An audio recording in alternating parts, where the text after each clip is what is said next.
Ajuste o seu fone de ouvido, aumente o som do seu aparelho, se acomode na poltrona e venha historicizar comigo.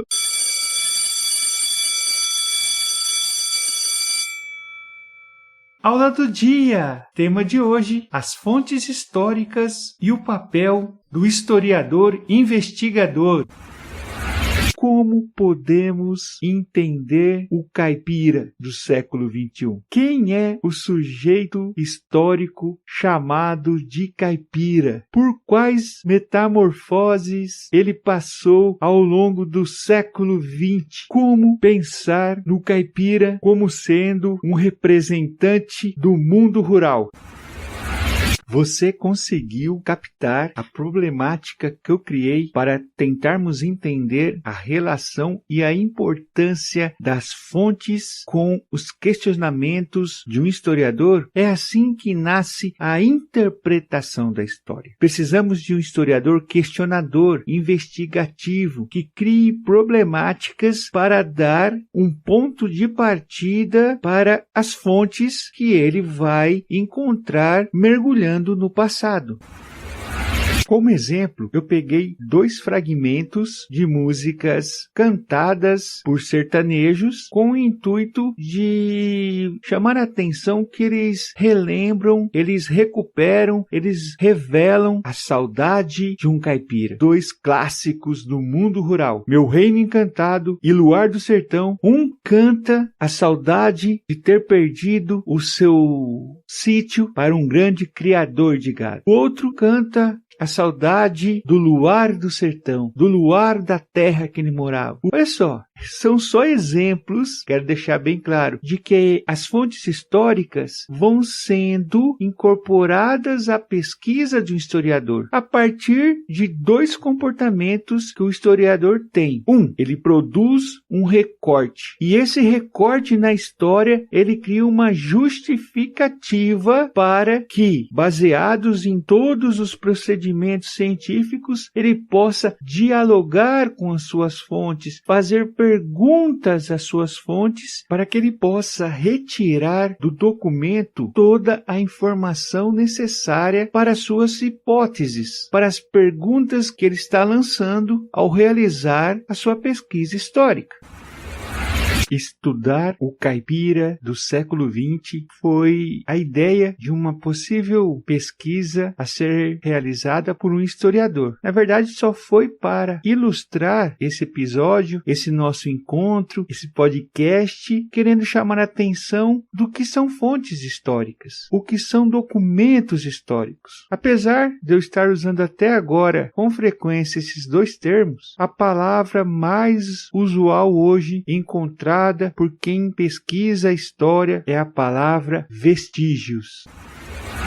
Se fôssemos estudar, se fôssemos realmente realizar essa pesquisa sobre o caipira, a pergunta que nós devemos fazer é: quais seriam os vestígios deixados pelos caipiras ao longo do século XX? Aonde estão as ações dos caipiras para que pudéssemos construir a sua identidade, construir a sua história? Na literatura, nas obras como, por exemplo, a de Monteiro Lobato ou a do Mazzaropi, o caipira onde estaria? Nas músicas cantadas por tantas duplas sertanejas? Quais fotografias que temos dos caipiras? Quando eu falo do caipira, eu falo do boiadeiro ou do lavrador?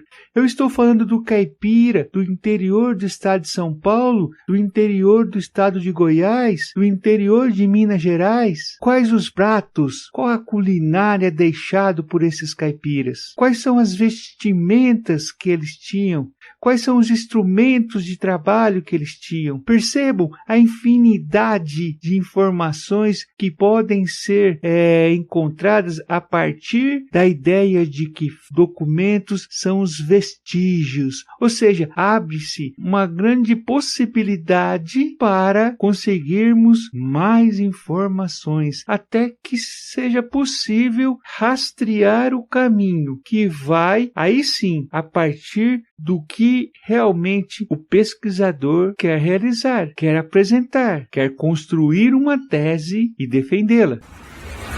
Eu também preciso dizer uma coisa. Agora, com a história oral, é possível até mesmo que o historiador construa a própria documentação, porque também um dos caminhos que podem ser escolhidos pelo estudioso da história do caipira seria realizar entrevistas com as pessoas que moraram no campo, que trabalharam na lavoura, que mexeram com o gado, que foram boiadeiros. Então, as fontes hoje têm uma infinidade de possibilidades, até porque também a pesquisa histórica, ela dialoga com outras áreas de conhecimento. A história, ela se aproxima da sociologia, a história se aproxima da antropologia, da psicologia, da economia. Então, cria-se mecanismos para saber que a história tem essa força de registrar as suas informações a partir das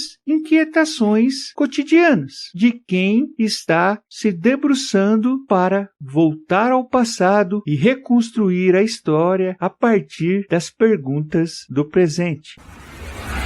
Chegamos ao final do nosso encontro, onde refletimos sobre o que são fontes documentais e o quanto é importante o papel do historiador investigador. É bem verdade que eu poderia estender ainda mais a análise. Todavia, dentro da proposta do nosso podcast, eu achei necessário parar por aqui, até porque também ficou claro que, unidos aos episódios anteriores, conseguimos criar uma fundamentação bem bacana para quem quer retomar os estudos de história, a valorização do tempo, dos fatos e dos contextos e também das fontes encerra essa nossa tríade de interpretação sobre os conceitos históricos. Também quero deixar uma dica muito valiosa para quem quer retomar o aprendizado sobre história. Vale lembrar que a história cabe na nossa mão. Isso mesmo, a história cabe na nossa mão, pois ali com os nossos 5 dedos nós conseguimos estar sempre atentos aos fatos a partir de um contexto que insere esse fato. Vamos lá. Onde, quando, envolvidos, causas e consequências.